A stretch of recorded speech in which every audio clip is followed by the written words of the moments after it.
तो बच्चों आज का हमारा टॉपिक है कोऑर्डिनेशन केमिस्ट्री।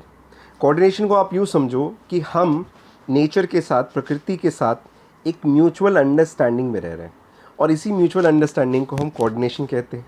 तो जिस तरह से हम एक म्यूचुअल कोऑर्डिनेशन में रह रहे हैं नेचर के साथ, उसी तरीके से इस पर्टिकुलर टाइप ऑफ कंपाउंड्स जो बनते हैं यहाँ पे, वहाँ जो इंडिविजुअल एंटिटीज़ हैं वो एक म्यूचुअल कोऑर्डिनेशन में एक दूसरे के साथ रह रही हैं और उस म्यूचुअल कोऑर्डिनेशन को बनाए रखने के लिए जो हेल्प करता है उसको हम बोलते हैं कोऑर्डिनेट बॉन्ड। इसको हम डेटिव या डोनर एक्सेप्टर बॉन्ड के नाम से भी जानते हैं। और हमें पता है कि अपने को यहाँ पे वेकेंट ऑर्बिटल की अवेलेबिलिटी चाहिए ताकि ये इस किस्म का बॉन्ड डोनर एक्सेप्टर बॉन्ड बन पाए, क्योंकि एक डोनर है तो एक को एक्सेप्टर होना पड़ेगा, ताकि इस हमें वेकेंट ऑर्बिटल की नीड तो है। हम इसको दो तरीके से कैटेगराइज करते हैं। एक वो जो अपनी आइडेंटिटी को लूज़ कर जाते हैं सोल्यूशन में, उसको हम डबल सॉल्ट बोलते हैं। एक वो जो अपनी आइडेंटिटी को रिटेन रखते हैं सोल्यूशन के अंदर भी, जिसको हम कॉम्प्लेक्सेस या कॉम्प्लेक्स कंपाउंड कहते हैं। तो बेसिकली हम जो स्टडी करने जा रहे हैं वो कोऑर्डिनेशन कॉम्प्लेक्सेस है, हम इसको स्टडी करने जा रहे हैं, राइट। अगर आप एग्जाम्पल के तौर पे समझो तो हम यूँ कह सकते हैं कि डबल सॉल्ट, लेट्स से मैंने एग्जाम्पल के तौर पे लिया, राइट। मैंने अगर डबल सॉल्ट लिया एग्जाम्पल के तौर पे, तो आप यूँ सोचो कि मैंने ये मोहर सॉल्ट को एग्जाम्पल लिया। अब इसको मैं जैसे ही पानी के अंदर डालता हूँ तो ये पानी के अंदर जाके Fe+2 का इंडिविजुअल टेस्ट देगा, सल्फेट आयन का इंडिविजुअल टेस्ट देगा, अमोनियम आयन का भी इंडिविजुअल टेस्ट देगा। लेकिन अगर मैं इस तरीके के किसी स्ट्रक्चर को पानी के अंदर डालता हूँ तब ये क्लोराइड का तो अलग टेस्ट देगा, लेकिन ये अमोनिया का और कोबाल्ट+3 का इंडिविजुअल टेस्ट नहीं देगा, जिसकी वजह से हम ये कहते हैं कि कॉम्प्लेक्सेस अपनी आइडेंटिटी को सोल्यूशन में डलने के बाद भी रिटेन करते हैं, जबकि डबल सॉल्ट जो होते हैं वो सोल्यूशन में अपनी आइडेंटिटी को खो देते हैं। आप यूँ देखो कि कॉम्प्लेक्सेस को हम दो तरीके से बांट सकते हैं। एक होते हैं होमोलिप्टिक, जिसमें एक ही तरीके का मेटल सेंटर हो, आगे चल के अभी उसको हम समझेंगे, और दूसरा होता है हेट्रोलिप्टिक, जिसमें एक से ज़्यादा तरीके के मेटल सेंटर्स इन्वॉल्व हो। अब मैंने एक जनरल रिप्रेजेंटेशन किया है। कैसा जनरल रिप्रेजेंटेशन? आप देखो यहाँ पे K4FeCN6 को मैंने एक एग्जाम्पल के तौर पे बनाया। हम यहाँ पे पहले इसकी वोकैबलरी समझ लेते हैं ताकि हमें आगे चल के चैप्टर को समझने में परेशानी फेस ना करनी पड़े। भाई पहले मेरे को वोकैबलरी तो पता होनी चाहिए ना।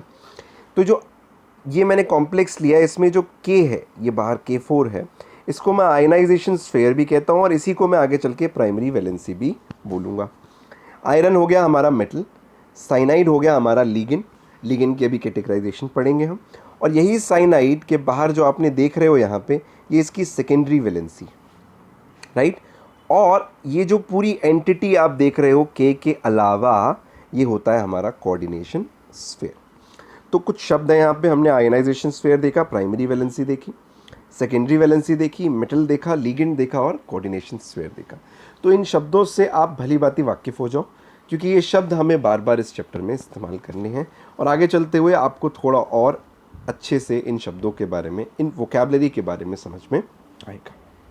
ओके, तो अगर हम इसको आगे कंटिन्यू करें और समझने की कोशिश करें कि भाई एक्चुअल में कॉम्प्लेक्सेस को हम किस तरीके से समझते हैं, तो ज़रा कोशिश करेंगे समझने की। अगर मैं सबसे पहले लीगेंड्स की जो मैंने यहाँ बात करी उसको कैटेगराइज करूँ, राइट, तो लीगेंड्स को मैं सबसे पहले कैटेगराइज कर सकता हूँ on the basis of charge. अगर मैं चार्ज के बेसिस पे कैटेगराइज करूँ तो एनाइनिक हो सकते हैं, न्यूट्रल हो सकते हैं और कैटाइनिक हो सकते हैं। एनाइनिक में आपका Cl-, Br-, I-, O2-, OH-, etcetera, आप समझो इसके ऊपर एनाइनिक मतलब जो नेगेटिव चार्ज कैरी करे। न्यूट्रल हो सकते हैं वो अमोनिया हो सकता है, वाटर हो सकता है, H2S हो सकता है, बेंजीन भी हो सकता है, इथीन, इथाइलिन, कुछ भी हो सकता है, हैज़ टू बी न्यूट्रल। तीसरा वो कैटाइनिक हो सकते हैं, NO+, CO+, एट्सेट्रा। तो कैटाइनिक भी होते हैं लीगेंड, आप ध्यान रखोगे। लीगेंड वैसे तो इलेक्ट्रॉन में रिच होते हैं, तो जनरली वो एनाइनिक या न्यूट्रल ही होंगे, पर कुछ स्पेशल केसेस में वो कैटाइनिक भी हो सकते हैं, हमें इस बात का ध्यान रखना है।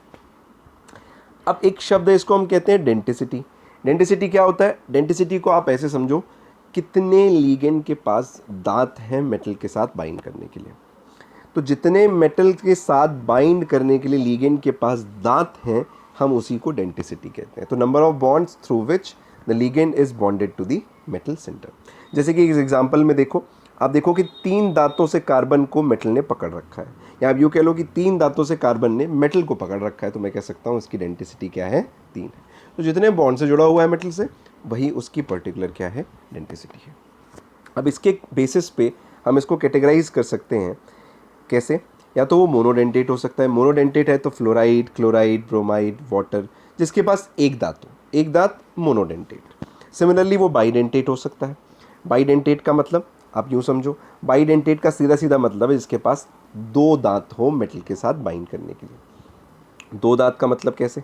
2 दांत का मतलब आप ऐसे देखो, लेट्स से 2 दांत को हम ऐसे समझते हैं। मान लेते हैं कि NH2 को मैंने एग्जाम्पल लिया। अब NH2 को हम हाइड्रोजन बोलते हैं, तो आप देख रहे हो नाइट्रोजन इधर से भी बाइंड कर सकता है और इधर से भी बाइंड कर सकता है। तो मैं कह सकता हूँ इसके पास मेटल से बाइंड करने के लिए 2 दांत हैं, जिसकी वजह से ये क्या है, बाइडेंटेट है। आप इसको देख लो, आप अगर इस स्ट्रक्चर को देखोगे तो ये ग्लाइसिन का स्ट्रक्चर है, तो एनायन है तो हम इसको ग्लाइसिनेटो कहते हैं। यहाँ पे आप देख सकते हो ये यहाँ से भी बाइंड कर सकता है और यहाँ से भी बाइंड कर सकता है। तो अगेन ये कैसा लिगेंड हुआ, बाइडेंटेट लिगेंड हो गया। सिमिलरली आप देख सकते हो ऑक्सलेट में इस ऑक्सीजन से भी बाइंड कर सकता है और इस ऑक्सीजन से भी बाइंड कर सकता है, तो ये भी क्या हुआ, बाइडेंटेट हुआ। यहाँ पे भी ये इस नाइट्रोजन से भी बाइंड कर सकता है, इस नाइट्रोजन से भी बाइंड कर सकता है, तो बाइडेंटेट हुआ। यहाँ पे इस ऑक्सीजन से बाइंड कर सकता है, इस ऑक्सीजन से भी बाइंड कर सकता है, तो क्या हुआ, बाइडेंटेट हुआ। ये मैंने इतने सारे बाइडेंटेट इसलिए बनाए हैं क्योंकि ये बड़े इंपॉर्टेंट है। अगर हम अपने उसको देखें सिलेबस को, तो ये बड़े इंपॉर्टेंट है। सबसे इम्पॉर्टेंट अगर आप ऐसे देखो तो ये ग्लाइसिनेटो इम्पॉर्टेंट है, ऑक्सिलेटो इम्पॉर्टेंट है, इथिलीन डायमीन EN से रिप्रेजेंट करते हैं हम। ये एक है, एसिटाइल एसिटेटो भी कहते हैं हम इसको। ये बाइपेराडाइल है, ये DMG है। आगे चल के हम निकल DMG कॉम्प्लेक्स पढ़ेंगे, तो डाइमिथाइल ग्लाइऑक्साइम कहते हैं। यहाँ पे भी आप देख सकते हो ये यहाँ से भी बाइंड कर सकता है और यहाँ से भी बाइंड कर सकता है। तो ये कुछ इंपॉर्टेंट बाइडेंटेट लिगेंड्स हैं, जिसकी वजह से मैंने इतने सारे स्ट्रक्चर्स आपके सामने ड्रॉ किए हैं।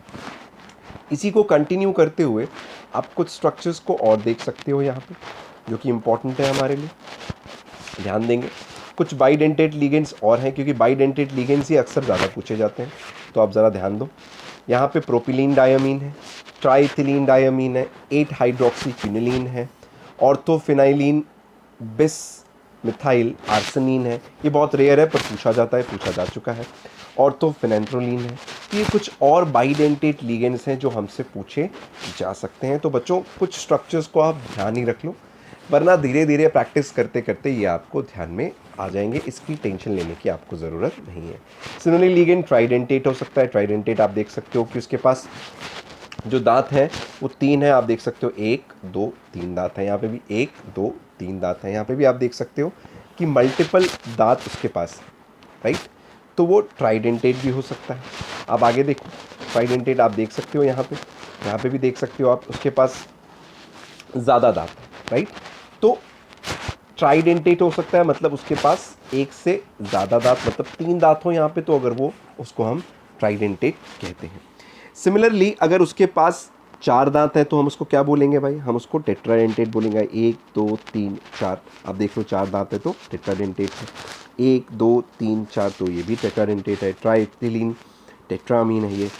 सिमिलरली आप ये देखो, ये बड़ा इंपॉर्टेंट एग्जाम्पल है, इसको हम NTA कहते हैं, राइट। ये जो है इसके पास 1 2 3 4, तो आप देख सकते हो इसके पास 4 दांत है। इसको हम नाइट्राइलो ट्राई एसिटेटो भी कहते हैं। तो ये कुछ इंपॉर्टेंट ट्राई और टेट्राडेंटेट लिगेंड्स हैं, जिसको हम शुरू में इनिशियली ध्यान रखें, विद टाइम प्रैक्टिस करते करते ये हमें खुद ब खुद समझ में आ जाएंगे। तो टेंशन लेने की कोई ज़रूरत नहीं, पर आपको कुछ लिगेंड्स पता होने ज़रूरी हैं, जिसकी वजह से मैं आपको अभी यहाँ पे इसको इंट्रोड्यूस कर रहा हूँ। सिमिलरली आप कुछ और एग्जांपल्स भी देख सकते हो, राइट। पेंटाडेंटेट को अगर आप देखोगे तो आप यहाँ पे देख सकते हो कि ये 1 2 3 4 5 पेंटाडेंटेट लिगेंड है। तो टेट्रा इथिलीन पेंटामीन के नाम से भी जानते हैं, इसको टेट्राइन लिखते हैं हम, राइट। सिमिलरली अगर आप इसको देखो तो यहाँ पे इसको हमने हेक्साडेंटेट का भी एग्जांपल लिखा हुआ है, और ये बहुत ज़्यादा इंपॉर्टेंट एग्जांपल है, जिसको हम EDTA के नाम से भी जानते हैं। तो अगर आप समझो तो EDTA का मतलब होता है इथिलीन डायमीन टेट्रा एसिटेटो। यहाँ पे मैंने इसका नाम लिख रखा है, आप देख सकते हो उसके पास 1 2 3 4 5 6 सेंटर्स हैं जिसके थ्रू ये मेटल के साथ बाइंड कर सकता है। तो हम इसको इसलिए क्या कह रहे हैं, हेक्साडेंटेट लिगेंड कह रहे हैं। आई होप आप समझ गए होंगे डेंटिसिटी का मतलब है कितने बॉन्ड्स के थ्रू लिगेंड मेटल के साथ जुड़ा है, या आप यूँ कह लो कि कितने दांत लिगेंड के पास हैं मेटल को लपकने के लिए। ठीक, आई होप आपको ये बात समझ में आई होगी। सिमिलरली लिगेंड्स बच्चों एम्बीडेंटेट भी हो सकते हैं। एम्बीडेंटेट का मतलब जिसके पास एक से ज़्यादा डिफरेंट साइड्स हो, ध्यान देंगे बच्चा, डिफरेंट साइड्स हो जिसके थ्रू वो मेटल के साथ बाइंड कर सके। ठीक, तो मेटल के साथ बाइंड करने का मतलब आप ऐसे समझो यहाँ पे कि जैसे कि यहाँ पे थायोसाइनेटो में सल्फर के थ्रू भी बाइंड कर सकता है, नाइट्रोजन के थ्रू भी बाइंड कर सकता है, साइनाइड में कार्बन के थ्रू भी कर सकता है, नाइट्रोजन के थ्रू भी कर सकता है, नाइट्रो में नाइट्राइटो में एन के थ्रू भी कर सकता है और ओ के थ्रू भी कर सकता है। तो बच्चों जब एक से ज़्यादा डिफरेंट साइट्स हो लिगेंड के पास बाइंड करने की, तो अपन उसको क्या कहते हैं, एम्बीडेंटेट लिगेंड्स कहते हैं। आई होप आप इस वर्ड को समझ रहे हो। सिमिलरली बच्चों फ्लेक्सीडेंटेट लिगेंड का भी एक शब्द होता है जैसा, तो आप देख सकते हो यहाँ पे फ्लेक्सीडेंटेट का मतलब क्या है। फ्लेक्सीडेंटेट का मतलब है जो अपनी डेंटिसिटी इन्वायरमेंट के बेस पे, मतलब एक्सटर्नल कंडीशन के बेस पे चेंज कर सके। तो डिपेंडिंग अपॉन टेम्परेचर प्रेशर जो अपनी दांतों को जो मेटल के साथ बाइंडेड हैं उसको चेंज कर सके, तो ऐसे लिगेंड्स को हम क्या कहते हैं, फ्लेक्सीडेंटेट, मतलब जो फ्लेक्सिबल है डेंटिसिटी की तरफ। तो आप देख सकते हो कि ये अगर यहाँ से बाइंडेड है तो मैं कह सकता हूँ ये क्या है, मोनोडेंटेट है, मतलब ये एक बॉन्ड के थ्रू जुड़ा है। जबकि अगर ये इस तरीके से बाइंडेड है तो मैं कह सकता हूँ वो तीनों कार्बन से जुड़ा हुआ है, तो मैं कह सकता हूँ वो 3 बॉन्ड से जुड़ा हुआ है एक ही साथ। तो ये क्या हुआ, फ्लेक्सिबल हो गया डेंटिसिटी की तरफ। एक बार एक ही बॉन्ड के थ्रू जुड़ा है और दूसरी बार पूरे के पूरे बॉन्ड से जुड़ा हुआ है। तो हम इस कैटेगरी के लिगेंड्स को क्या कहते हैं, फ्लेक्सीडेंटेट लिगेंड्स कहते हैं। सिमिलरली बच्चों एक कैटेगरी होती है हमारी ब्रिजिंग लिगेंड्स की। ब्रिजिंग आप वर्ड से समझ रहे हो, जो मेटल सेंटर्स के बीच में ब्रिज की तरह एक्ट करें। तो आप देख सकते हो यहाँ पे ऑक्साइड ब्रिज कर रहा है, यहाँ पे परऑक्साइड ब्रिज कर रहा है, यहाँ पे क्लोराइड ब्रिज कर रहा है। तो आप समझ सकते हो कि ऐसे लिगेंड्स को अपन क्या कहते हैं, ब्रिजिंग लिगेंड्स कहते हैं। तो जो मेटल सेंटर्स को ब्रिज करने में हेल्प करें उनको हम क्या कहते हैं, ब्रिजिंग लिगेंड्स। ओके, तो बच्चों आगे बढ़ते हैं। अगर आगे बढ़ें तो हम इसको समझने की कोशिश करते हैं। ये तो हमारे जो अभी तक हमने पढ़ा वो क्या थे, कैटेगराइजेशंस थे। लिगेंड क्या होते हैं, डेंटिसिटी क्या होती है, फ्लेक्सीडेंटेट क्या होते हैं, राइट। अब हम मेटल और लिगेंड के बीच में जो कोऑर्डिनेशन हो रहा है उसकी कुछ थ्योरीज को समझने की कोशिश करते हैं, जिसमें सबसे पहली जो थ्योरी है वो है वर्नर की थ्योरी, राइट। तो वर्नर की थ्योरी क्या है समझते हैं। वर्नर ने हमें बताया, उसने इंट्रोड्यूस किया मेटल लिगेंड के बॉन्ड की थ्योरी को। उसने कुछ कॉम्प्लेक्सेस को स्टडी किया, कुछ कॉम्प्लेक्स लिए और उसने स्टडी करने शुरू करे। तो ये वो कुछ कॉम्प्लेक्स थे जो वर्नर ने स्टडी करे। उनके कुछ कैरेक्टरिस्टिक्स जब उसने स्टडी करे तो देखा भैया इसका कलर येलो है, इसका पर्पल, इसका ग्रीन, इसका वॉयलेट, इसका ब्लू। तो भाई सबसे पहला तो क्वेश्चन ये था सबका कलर अलग अलग क्यों है। फिर जब उसने सिल्वर नाइट्रेट ऐड किया तो जो AgCl के मोल्स निकल के आए वो अलग अलग थे। यहाँ पे 3 थे, यहाँ 2 थे, यहाँ 1 था, यहाँ 1 था, यहाँ 0 था। तो मोल्स भी अलग अलग निकल के आए जो प्रेसिपिटेट आउट हो रहे थे। तब नंबर ऑफ आयंस उसने चेक किए, ठीक, टोटल नंबर ऑफ आयंस कितने हैं उसने देखा, यहाँ 4 है, यहाँ 3, यहाँ 2, यहाँ पे भी 2, यहाँ पे 0। फिर उसने जब वेंट ऑफ फैक्टर स्टडी किया तो उसने देखा कि यहाँ पे 4, 3, 2, 2, 0 है। तो इन सब ऑब्जर्वेशन के बाद वर्नर को लगा कुछ तो है जो इन कॉम्प्लेक्सेस में वेरी कर रहा है, कुछ तो है जो यहाँ पे डिफरेंट है जिसको स्टडी करने की बहुत ही डायर नीड है। और उसके साथ साथ जब उसने देखा कि इन कॉम्प्लेक्सेस की सॉल्वेंट के अंदर कंडक्टेंस भी अलग है। आप देख सकते हो डाउन द ग्रुप, मतलब इस टेबल में डाउन द ग्रुप जाने पे कंडक्टेंस, मोलर कंडक्टेंस डिक्रीज हो रही थी। तो अब उसको समझ में आ गया कुछ तो है जो डिफरेंट है जिसको स्टडी करने की ज़रूरत है। तो जब उसने इन सारे ऑब्जर्वेशंस को इकट्ठा करके स्टडी करने की कोशिश करी तो उसको कुछ खास बातें दिखने में आई। वो खास बातें क्या थी, उसने कहा कि भाई प्राइमरी वैलेंसी जैसी कोई चीज़ होती है जो कि आयनाइजेबल होती है और नॉन डायरेक्शनल होती है। नॉन डायरेक्शनल का मतलब वो ज्योमेट्री इम्पार्ट नहीं करती। उसने एक और वर्ड दिया सेकेंडरी वैलेंसी, अभी हमने पीछे देखा था, वो नॉन आयनाइजेबल होती है और वो डायरेक्शनल होती है, मतलब वो कॉम्प्लेक्सेस को शेप या ज्योमेट्री इम्पार्ट करती है, राइट। अब उसने इसको रिलेट करने की कोशिश करी आयनिक कंपाउंड से, जैसे कि MgCl2 में आप कह सकते हो Mg+2 प्राइमरी वैलेंसी है और Cl- भी क्या है, प्राइमरी वैलेंसी है। Mg+2 की प्राइमरी वैलेंसी क्या हो गई, 2, आप देख सकते हो प्राइमरी वैलेंसी क्या हो गई Mg2+ की 2 और Cl- की क्या हो गई 1। तो जब उसने इस कॉम्प्लेक्स को स्टडी किया तो उसको देखने को मिला कि यहाँ पे भी कॉम्प्लेक्स जो है, जो उसका ऑक्सीडेशन स्टेट है, ऑक्सीडेशन स्टेट क्या है आप देख सकते हो, ऑक्सीडेशन स्टेट उसका क्या है, ऑक्सीडेशन स्टेट उसका +3, हम निकालना बड़े आसानी से जानते हैं, मैंने आपको यहाँ पे निकाल के दिखाया है। तो आप ज़रा ध्यान दोगे कॉम्प्लेक्सेस के अंदर भी जो उसने ऑक्सीडेशन स्टेट देखा मेटल का, उसी को उसने उसकी प्राइमरी वैलेंसी बोला था। क्या बोला था? प्राइमरी वैलेंसी बोला था। बच्चों ध्यान देंगे, मेटल का ऑक्सीडेशन स्टेट ही उसकी प्राइमरी वैलेंसी होती है, गड़बड़ नहीं करनी यहाँ पे। जबकि जो अंदर ये जो आपको दिख रहा है 6 लिगेंड जो बाइंड है, उसने उसको उसका कोऑर्डिनेशन नंबर बोला है। आप देख सकते हो यहाँ पे वो 6 है और इसी को उसने उसकी सेकेंडरी वैलेंसी का नाम दिया था। ध्यान देंगे बच्चा, फिर से समझेंगे। जो मेटल का ऑक्सीडेशन स्टेट है उसको तो उसने बोल दिया उसकी प्राइमरी वैलेंसी, जबकि जो अंदर का जो कोऑर्डिनेशन नंबर है, जितने उसके पड़ोसी हैं मेटल के, उसने उसको बोल दिया उसकी सेकेंडरी वैलेंसी। एग्जाम्पल के तौर पे एक और एग्जाम्पल देखते हैं, हम समझने की कोशिश करते हैं, राइट। अगर हम एक और एग्जाम्पल को समझने की कोशिश करें तो आप देख सकते हो KAgF2 में पोटाशियम या सिल्वर का जो ऑक्सीडेशन स्टेट है वो कितना आएगा, अगर आप निकालोगे तो वो आएगा +1। जब वो +1 आएगा तो प्राइमरी वैलेंसी क्या होगी? +1 होगी। और कितने फ्लोरीन है अंदर? 2 है, तो मैं कह सकता हूँ सेकेंडरी वैलेंसी कितनी हो जाएगी? 2, क्योंकि यही तो इसका कोऑर्डिनेशन नंबर है। तो आई होप हम समझ रहे हैं कि यहाँ पे वर्नर ने 2 नए शब्द दिए, एक जो प्राइमरी वैलेंसी है जो कि आयनाइजेबल है, नॉन डायरेक्शनल है और ज्योमेट्री इम्पार्ट नहीं करती। दूसरी जो सेकेंडरी वैलेंसी है जो कि आयनाइजेबल तो नहीं है पर डायरेक्शनल है और मॉलिक्यूल को, कॉम्प्लेक्स को ज्योमेट्री इम्पार्ट करती है। तो बच्चों ये उसने कुछ कंक्लूजन्स निकाले अपनी ऑब्जर्वेशन के बेसिस पे। तो अब आप ऑब्जर्वेशन को बड़े आसानी से समझ सकते हो। यहाँ पे आप कह सकते हो कि इस स्ट्रक्चर में AgCl के 3 मोल इसलिए बन रहे हैं क्योंकि बाहर की तरफ 3 Cl प्रेजेंट है। सिमिलरली यहाँ पे बाहर की तरफ कितने Cl प्रेजेंट है?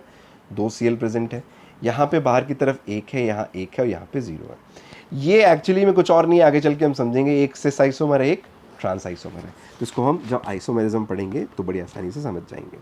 और ये नंबर ऑफ आयंस 4 क्यों है भैया? एक complex ion plus 3 chloride ion, एक कॉम्प्लेक्स आयन 2 क्लोराइड आयन, एक complex ion 1 chloride ion, similarly एक कॉम्प्लेक्स आयन 1 क्लोराइड आयन। आप समझ सकते हो यहाँ पे एक भी मोल AgCl का नहीं है, इसका मतलब पूरा का पूरा जो है न्यूट्रल कॉम्प्लेक्स एंटिटी है। और क्योंकि हम 100% आयनाइजेशन कंसिडर कर रहे हैं तो जितने नंबर ऑफ आयंस होंगे उतना ही उसका वेंट ऑफ फैक्टर होगा। और आपको बड़े अच्छे से पता होता है ये बात कि नंबर ऑफ आयंस कंडक्टेंस को अफेक्ट करती है। तो नंबर ऑफ आयंस कंडक्टेंस के डायरेक्टली प्रोपोर्शनल होता है।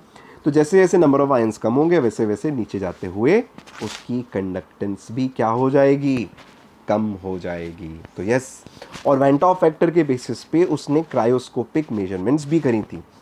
जैसे कि हम सोल्यूशन में पढ़ते हैं, क्रायोस्कोपिक मेजरमेंट का मतलब एलिवेशन बॉइलिंग पॉइंट या डिप्रेशन इन फ्रीजिंग पॉइंट। क्योंकि हम क्रायोस्कोपिक वर्ड यूज़ कर रहे हैं तो यहाँ पे उसने डिप्रेशन इन फ्रीजिंग पॉइंट को स्टडी किया था। आपको बड़े अच्छे से पता होता है कि आई जितना ज़्यादा होता है फ्रीजिंग पॉइंट उतना ही कम होता है। तो उसने नोटिस किया कि जो पहला कॉम्प्लेक्स है उसका फ्रीजिंग पॉइंट सबसे कम है और जो लास्ट कॉम्प्लेक्स है उसका फ्रीजिंग पॉइंट सबसे ज़्यादा है। तो उसने देखा कि नीचे की तरफ जाते हुए फ्रीजिंग पॉइंट इंक्रीज कर रहा है, जो कि अगेन इस स्टडी को हमारी ऑब्जर्वेशन से जो हमने निकाली है वो उसको मैच करता है। मतलब जो वर्नर ने निकाली थी प्राइमरी सेकेंडरी वैलेंसी वाली बात को, वो उसको वहाँ पे मैच कर रहा है। ओके, तो बच्चों अगर इसको हम आगे बढ़ाएं और समझने की कोशिश करें तो वर्नर ने एक और बड़ी इंपॉर्टेंट बात कही थी, समझेंगे उसको। वर्नर ने कहा कि बहुत बार ऐसा भी होगा कि जब primary valency dual role play कर रही होगी। अब डुअल रोल प्ले करने का मतलब आप समझो, अगर मैं पहले इस स्ट्रक्चर को देखूं तो ये उसका स्ट्रक्चर है, आप देखो उसको मैंने बना के दिखाया है, पर फिलहाल हमने इसको रैंडमली बनाया। आगे चल के हम देखेंगे कि इसको हमने इसी तरीके से क्यों बनाया था।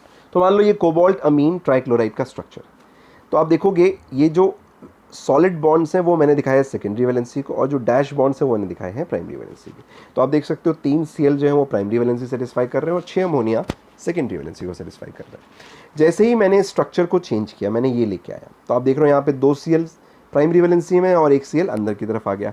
अब ये जो 1 Cl है ना, इसके पास 2 रोल है प्ले करने की। एक तो ये प्राइमरी वैलेंसी को भी रोल प्ले कर रहा है, साथ ही साथ ये सेकेंडरी वैलेंसी का रोल प्ले कर रहा है। तो जब भी बच्चों ऐसा कोई एंटिटी जो कि डुअल रोल प्ले करेगा, आप ध्यान रखोगे उस केस में वो आयनाइज नहीं हो सकता। तो जब भी एक वैलेंसी दो रोल प्ले कर रही होगी, मतलब प्राइमरी और सेकेंडरी दोनों का रोल प्ले कर रही होगी, तो वो आयनाइजेबल नहीं होगी, नॉन आयनाइजेबल होगी। ध्यान देंगे हम।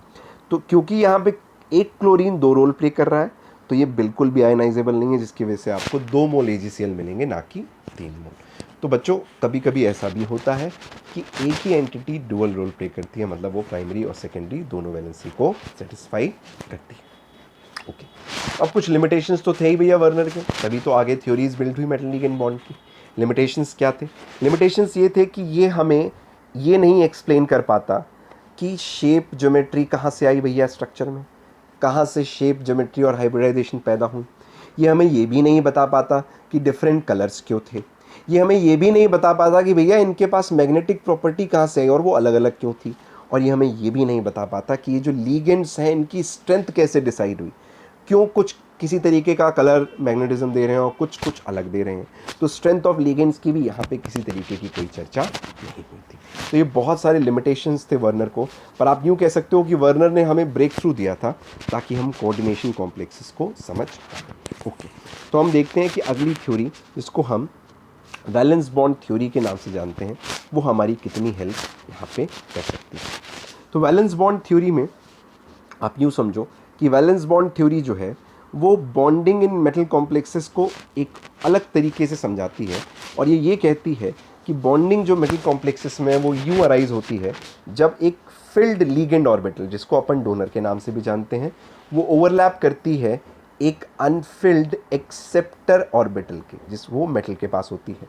तो उसने कहा भैया एक डोनर है एक एक्सेप्टर है। डोनर कौन है? Field ligand orbital. और एक्सेप्टर कौन है? वेकेंट मेटल की ऑर्बिटल। तो एक फिल्ड लीगेंड ऑर्बिटल और एक वेकेंट मेटल की ऑर्बिटल के बीच में क्या हो रहा है? ओवरलैप हो रहा है कोऑर्डिनेट बॉन्ड के थ्रू। दूसरा वो हमें कहती है कि जो मैग्नेटिक मोमेंट है, जो मैग्नेटिज्म है और जो कोऑर्डिनेशन नंबर है कॉम्प्लेक्स के अंदर, वो पूरा का पूरा डिपेंड करता है उसकी हाइब्रिडाइजेशन और ज्योमेट्री पे। तो ये दो इंपॉर्टेंट पॉइंट्स है, काफ़ी सारे पॉइंट्स दिए थे, मैंने आपके सामने सिर्फ इंपॉर्टेंट पॉइंट्स रखे हैं। एक तो अराइज कैसे होती है बॉन्डिंग, दूसरी ये कि जो मैग्नेटिक मूवमेंट और कोऑर्डिनेशन नंबर है वो हाइब्रिडाइजेशन और ज्योमेट्री ऑफ कॉम्प्लेक्स पे डिपेंडेंट होता है। कैसे, वो अभी हम थोड़ी देर में समझ जाएंगे। उन्होंने कुछ और टर्म्स भी कॉइन किए। कौन से टर्म कॉइन किए? उसने बोला भाई यहाँ पे जो है कुछ आउटर ऑर्बिटल और इनर ऑर्बिटल नाम के कॉम्प्लेक्सेस होते हैं, मतलब कुछ टर्म उसने कॉइन किए, उसको हम समझने की कोशिश करते हैं। उसने कहा कि भैया आउटर ऑर्बिटल कॉम्प्लेक्स वो होते हैं जिनमें किसी तरीके की रीअरेंजमेंट नहीं होती इलेक्ट्रॉनिक कॉन्फ़िगरेशन। अभी एग्जांपल में ज़्यादा बेटर समझ में आएगा। आप यूँ समझ लो जिसमें इलेक्ट्रॉन्स को रीअरेंज ना होना पड़े, ऐसे कॉम्प्लेक्सेस को हम आउटर ऑर्बिटल बोलते हैं। ठीक, इसमें हम देख सकते हैं NsNp3 sp3 हाइब्रिडाइजेशन हो सकती है, NsNp3 Nd2 मतलब sp3d2 हो सकती है, या sp2d हाइब्रिडाइजेशन हो सकती है। सिमिलरली जिसमें रीअरेंजमेंट हो रहा हो, मतलब जिसमें इलेक्ट्रॉनिक रीअरेंजमेंट हुआ, उसको उन्होंने बोल दिया है इनर ऑर्बिटल कॉम्प्लेक्स। इसमें आप देख सकते हो D2sp3 होता है या DsP2 टाइप का कॉन्फ़िगरेशन हो सकता है। तो अगर रीअरेंजमेंट हो बच्चों तो इनर ऑर्बिटल, रीअरेंजमेंट इलेक्ट्रॉन का ना हो तो आउटर ऑर्बिटल। ठीक है, इसको अपन समझने की अब कोशिश करते हैं एग्जाम्पल्स के थ्रू। पर उससे पहले कुछ इंपॉर्टेंट पॉइंट्स हैं जो कि आप इस थ्योरी को लगाने से पहले ध्यान में रखोगे। पहला तो ये जो मैंने लीगेंड फील्ड स्ट्रेंथ दिखा रखी है आपके सामने, आप इसको ध्यान में रखोगे। तो ये decreasing order of ligand field strength दिखा रखी है मैंने आपके सामने। सबसे ज़्यादा NO+ है और सबसे कम I- है। तो अगेन मैं आपको कहूँगा फिलहाल के लिए आप इसको ध्यान रखो, पर आप विद टाइम जब क्वेश्चंस प्रैक्टिस करोगे तो आपको काफ़ी हद तक इसको याद करने की ज़रूरत नहीं पड़ेगी। तो आप देख सकते हो NO+, उसके बाद CO, CN, PPH3, CH3- etcetera. सबसे ज़्यादा हमारे लिए NO+ की स्ट्रेंथ है, सबसे ज़्यादा वो ताकतवर है, और सबसे वीक जो है वो यहाँ पे कौन है? आयोडाइड। पर इससे भी ज़्यादा मैं आपको कहूँगा इम्पॉर्टेंट पॉइंट ये है जो आपको ध्यान रखना है, बहुत ज़्यादा इंपॉर्टेंट है, ये आगे की थ्योरी में बड़ा काम आने वाला है। आप सबसे पहले तो ये ध्यान रखोगे कि सारे के सारे टेट्राहेड्रल कॉम्प्लेक्सेस क्या बनाते हैं? हाई स्पिन होते हैं। अब आप कहोगे हाई स्पिन का मतलब क्या है? हाई स्पिन का मतलब ये है जिसमें किसी भी तरीके की कोई पेयरिंग नहीं हुई हो। तो जब पेयरिंग ना हो रही हो तो हाई स्पिन कहेंगे, और जब पेयरिंग हो रही हो तो हम उसको लो स्पिन कहेंगे। ठीक। पर इसका कोई डायरेक्ट लिंक नहीं होता इनर आउटर ऑर्बिटल से, हम हमेशा गलत समझते हैं। हम सोचते हैं कि इनर ऑर्बिटल हमेशा लो स्पिन होगा, आउटर ऑर्बिटल हमेशा हाई स्पिन होगा। तो इस वहम को भी मैं आपके दूर किए दूंगा एग्जांपल्स के थ्रू। आप ये समझो कि जब पेयरिंग हो तो लो स्पिन, पेयरिंग ना हो तो हाई स्पिन। ध्यान रखेंगे सारे टेट्राहेड्रल कॉम्प्लेक्सेस क्या होते हैं, हाई स्पिन होते हैं।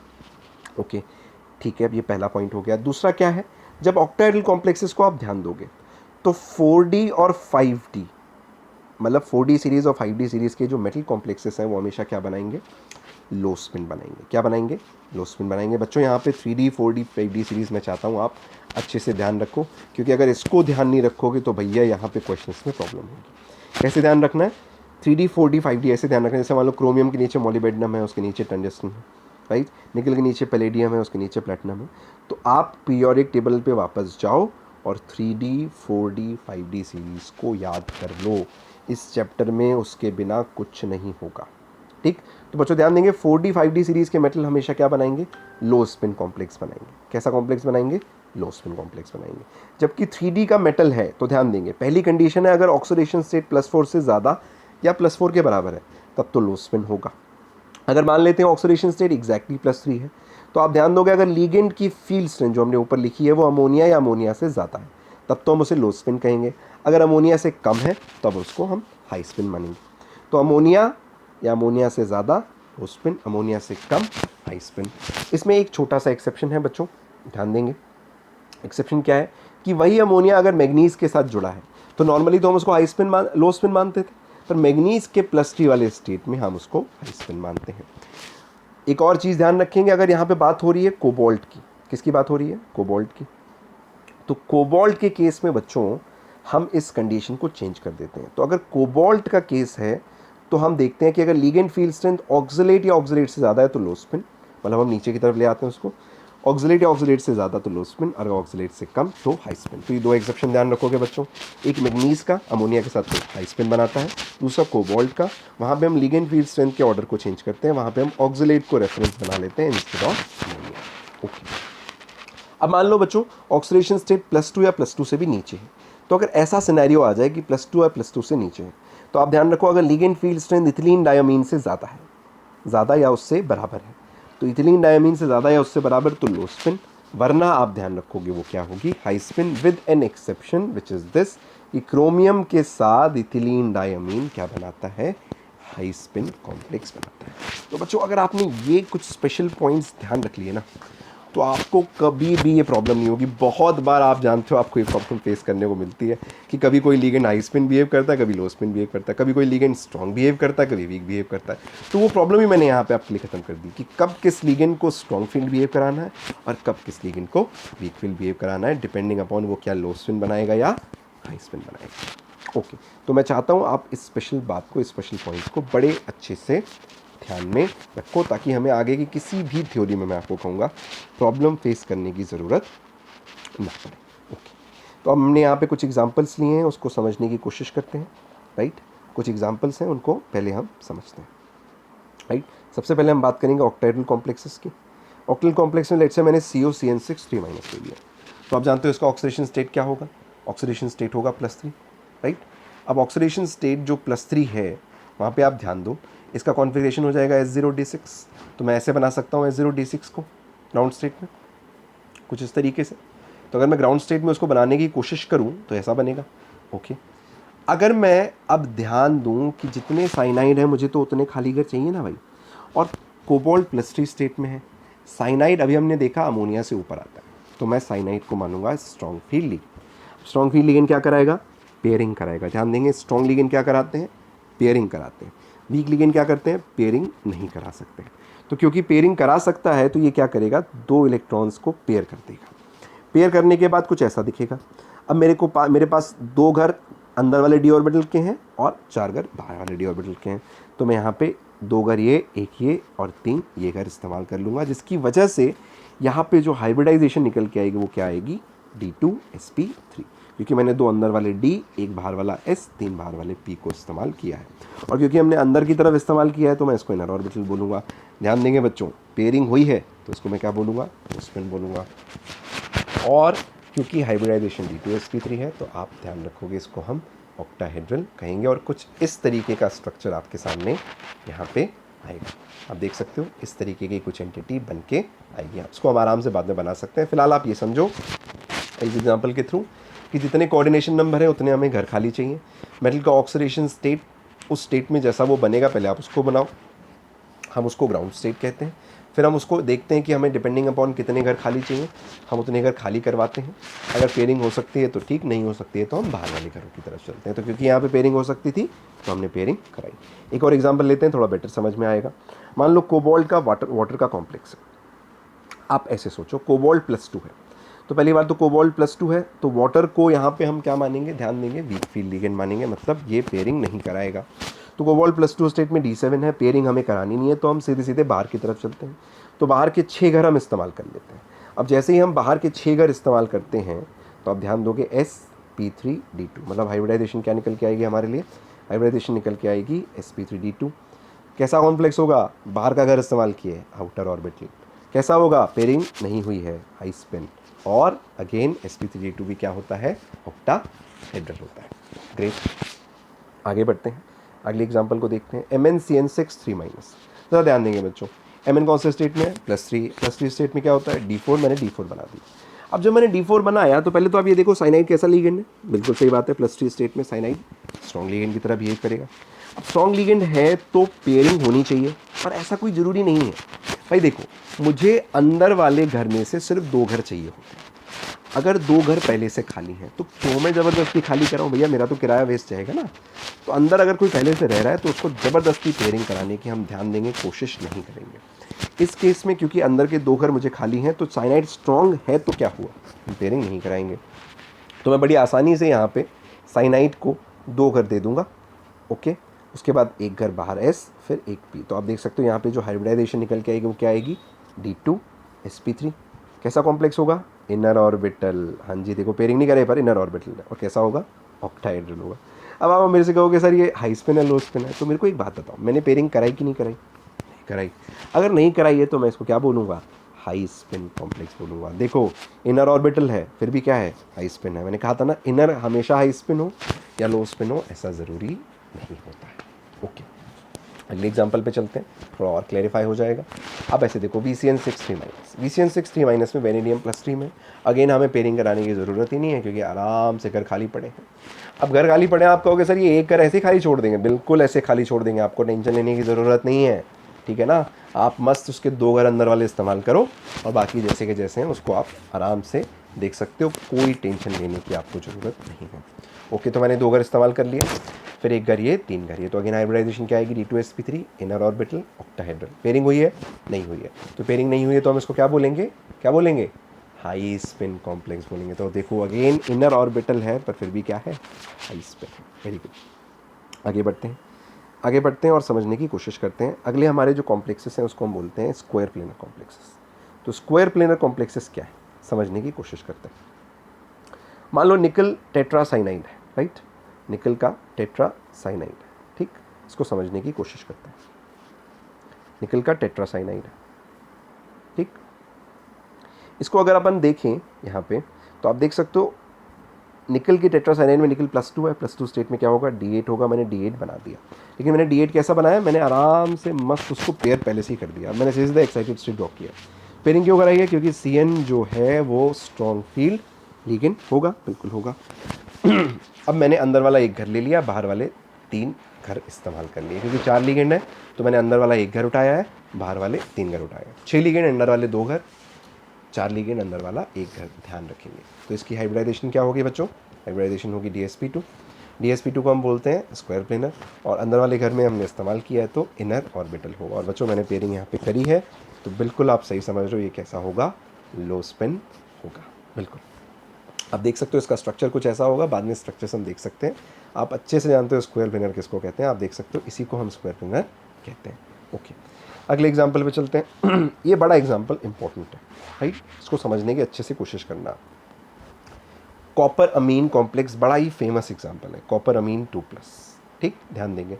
इस एग्जाम्पल में सबसे पहले आप देखो कॉपर 2+ क्या होता है, D9 होता है। तो मैंने कॉपर 2+ को ड्रॉ कर दिया, D9 कॉन्फ़िगरेशन।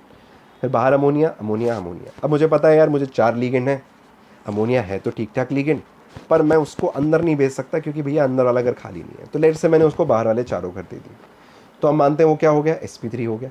sp3 हो गया तो क्या हो गया, टेट्राहेड्रल हो गया। अगर वो sp3 और टेट्राहेड्रल है, पर एक्सपेरिमेंटली तो हमें ये पता है कि ये स्क्वायर प्लेनर होता है भाई, मतलब एक्सपेरिमेंट से हम आइडेंटिफाई कर चुके हैं कि जो कॉपर अमीन कॉम्प्लेक्स होता है वो स्क्वायर प्लेनर होता है। तो मैं कह सकता हूँ जो पहला हमारा अजम्पशन है वो गलत है।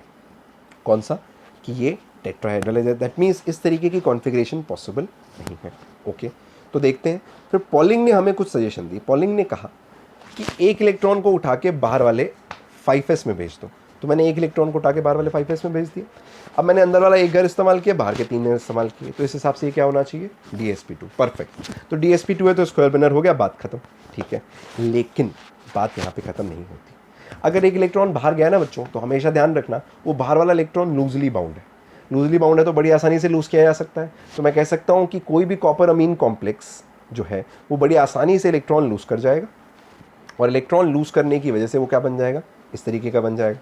पर आपको तो पता ही है कि कॉपर का +2 कभी भी कॉपर के +3 में नहीं जाता, ये नॉन स्पॉन्टेनियस प्रोसेस है। और क्योंकि +2 +3 में नहीं जाता, तो मैं कह सकता हूँ कि पॉलिंग की ये सजेशन भी क्या थी, गलत थी। तो हम इसको भी डिस्कार्ड करते हैं। ओके, अब हमें ह्यूजेंस ने सजेस्ट किया, ह्यूजेंस ने हमें कुछ समझाने की कोशिश करी। ह्यूजेंस का सजेशन सुनते हैं। उसने कहा भैया देखो ऐसा है, एक इस इलेक्ट्रॉन को बाहर बाहर मत भेजो, उसको वहीं रहने दो, ठीक, बल्कि आप बाहर वाले डी ऑर्बिटल्स को बोलो भैया ज़रा हेल्प करो हमारी। तो बाहर वाले डी ऑर्बिटल को बुलाया। अब इसने क्या कहा, इसने कहा भैया एक तो तुम ऐसे इस्तेमाल करो, 2 पी इस्तेमाल करो जिसमें px py होंगे, pz खाली छोड़ दो, और बाहर का एक डी इस्तेमाल कर लो।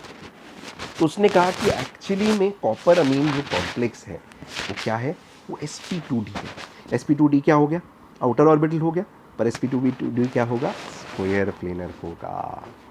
हाँ जी, तो एक्चुअली में copper amine complex square planar है, पर कौन से हाइब्रिडाइजेशन के साथ, sp2d के साथ, क्योंकि जो pz वाला ऑर्बिटल है वो परपेंडिकुलर लाई करता है, इसीलिए वो यहाँ पे हाइब्रिडाइजेशन में पार्टिसिपेट नहीं कर सकता है। तो आई आपको ये बात समझ में आई होगी। जब भी क्वेश्चन आएगा आप ध्यान दोगे, कॉपर अमीन या इस तरीके का कोई भी D9 कॉम्प्लेक्स होगा, ठीक, स्ट्रॉन्ग फील्ड लिगेंड के साथ, तो D9 स्ट्रॉन्ग फील्ड लिगेंड के साथ, ध्यान देंगे बच्चे, D9 स्ट्रॉन्ग फील्ड लिगेंड के साथ क्या बनाएगा, sp2d बनाएगा, और क्या होगा, स्क्वायर प्लेनर होगा। कैसा होगा, आउटर ऑर्बिटल होगा, हाई स्पिन होगा। वेरी गुड, आई होप आपको ये बात समझ में आई होगी। तो ना तो ये sp3 है, ना तो ये dsp2 है, ये एक्चुअली में क्या है, sp2d। ओके,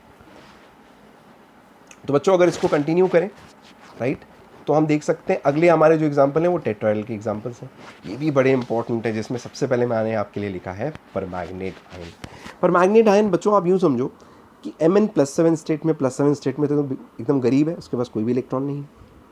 और आपको पता है जब भी एग्जैक्टली कोई भी इलेक्ट्रॉन भरा नहीं होगा तो 4s क्या आ जाएगा, 4s 3d से पहले आ जाएगा। तो 4s जब 3d से पहले आ जाएगा तो एक ऑक्साइड जाएगा s में, 3 जाएंगे d में। तो ये कौन सी हाइब्रिडाइजेशन कैरी करता है, D3s कैरी करता है। स्पेशल हाइब्रिडाइजेशन है बच्चों, ध्यान रखेंगे, क्या D3s, या हम इसको sd3 भी बोलते हैं। तो चाहे तो आप D3s बोल लो, चाहे तो आप इसको sd3 बोल लो। ये है क्या, टेट्राहेड्रल है, D3s भी टेट्राहेड्रल होता है। और इसके 2 सिमिलर भाई हैं, आप इसको भी ध्यान रख लो भैया, क्रोमेट और डाइक्रोमेट। तो चाहे परमैंगनेट हो, चाहे क्रोमेट हो, चाहे डाइक्रोमेट हो, वो हमेशा इसी तरीके हाइब्रिडाइजेशन होल्ड करेंगे, जिसको हम कहते हैं क्या, D3s या sd3। और ये कैसे लाई करेंगे, टेट्राहेड्रली लाई करेंगे। NiCl4 2- देख सकते हो आप, निकल +2 स्टेट में, क्लोराइड वीक लिगेंड है, पेयरिंग नहीं कराएंगे भैया, पेयरिंग नहीं कराएंगे, बाहर जाएंगे, बाहर के चारों घर इस्तेमाल करेंगे, sp3 बोल देंगे। sp3 है तो टेट्राहेड्रल है, आउटर ऑर्बिटल है, पेयरिंग नहीं कराई है तो कैसा है, हाई स्पिन है। बच्चों मैंने आपको पहले भी कहा था टेट्राहेड्रल हमेशा हाई स्पिन होते हैं। निकल टेट्राकार्बोनाइल को देख लो आप भाई, CO जो है स्ट्रॉन्ग लिगेंड है, हाँ बिल्कुल ध्यान देंगे। निकल यहाँ पे 0 स्टेट में, D10 है। अब स्ट्रॉन्ग लिगेंड है तो क्या हुआ भैया, पेयरिंग कराने के लिए तो है ही नहीं, कितना भी ताकतवर हो, खाली ही नहीं है अंदर। तो पेयरिंग करा सकता था, पर पेयरिंग का कोई पॉसिबिलिटी नहीं है। इसकी वजह से हम कार्बोनाइल को स्ट्रॉन्ग होने के बावजूद भी बाहर के चारों घर देंगे। बाहर के चारों घर देने का मतलब sp3 होगा, टेट्राहेड्रल होगा और आउटर ऑर्बिटल होगा। sp3 टेट्राहेड्रल आउटर ऑर्बिटल, और क्योंकि हमने कोई पेयरिंग नहीं कराई तो ये कैसा होगा, हाई स्पिन होगा। ये मैंने आपके लिए एक बड़ा ही इंपॉर्टेंट कॉम्प्लेक्स लिया, FeH2O5NO2+। आप ध्यान देंगे यहाँ पे Fe का ऑक्सीडेशन स्टेट बड़ा रेयर है, +1 स्टेट में Fe यहाँ लाई करता है, और इसी को आप ब्राउन रिंग कॉम्प्लेक्स के नाम से भी जानते हो। हाँ बच्चों, यही कॉम्प्लेक्स ब्राउन रिंग कॉम्प्लेक्स है। तो अब यहाँ ध्यान देना, Fe+1 स्टेट में क्या होगा, D7S1, ठीक है, एक इलेक्ट्रॉन बाहर, S में प्रेजेंट। अब NO स्ट्रॉन्ग लिगेंड है तो अपना काम करेगा, NO बाहर के S वाले इलेक्ट्रॉन को D में फटाक से पेयर करा देगा।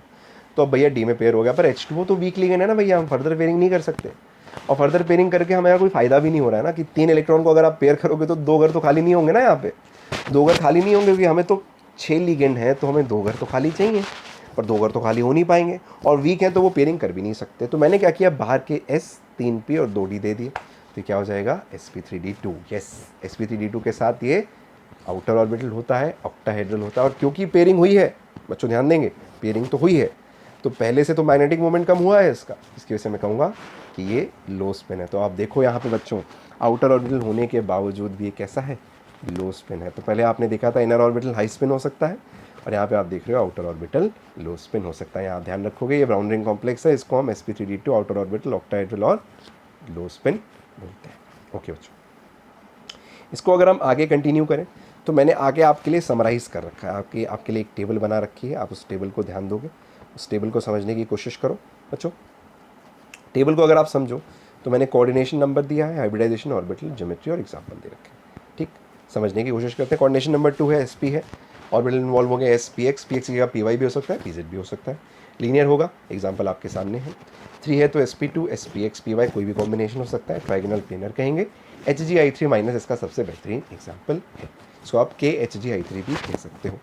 4 है तो sp3 है तो s px py pz, tetrahedral, zinc amine complex, बहुत सारे एग्जाम्पल आपने देखे।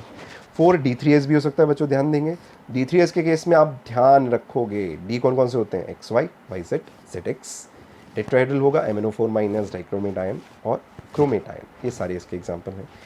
4 में DsP2 या sp2d भी होता है, आपने देखा, और स्क्वायर प्लेनर होता है ये, पर ध्यान देंगे बच्चे, d ऑर्बिटल जो इन्वॉल्व होती है वो कौन सी होती है, हमेशा x² minus y²। Square planar जब भी होगा तो जो d ऑर्बिटल इन्वॉल्व होगी वो कौन सी होगी, x² माइनस y²। इसका एग्जांपल आपने अभी देखा है, मैंने एक एग्जांपल लिख दिया है, NiCN4 2 माइनस। 5 है तो DsP3 है, DsP3 में d होता है z²। अगर d dz² है, आप ऐसे समझो, अगर dz² है तो ट्राइगोनल बाइपिरामिडल कहेंगे, आप देख सकते हो FeCO5 है। अगर d जो है x² माइनस y² है तो हम उसको स्क्वायर पिरामिडल कहेंगे, जिसमें आप देख सकते हो एग्जाम्पल के तौर पे हमने यहाँ पे क्या लिया है, एग्जाम्पल के तौर पे हमने यहाँ पे लिया है NiCN5 3 माइनस, राइट।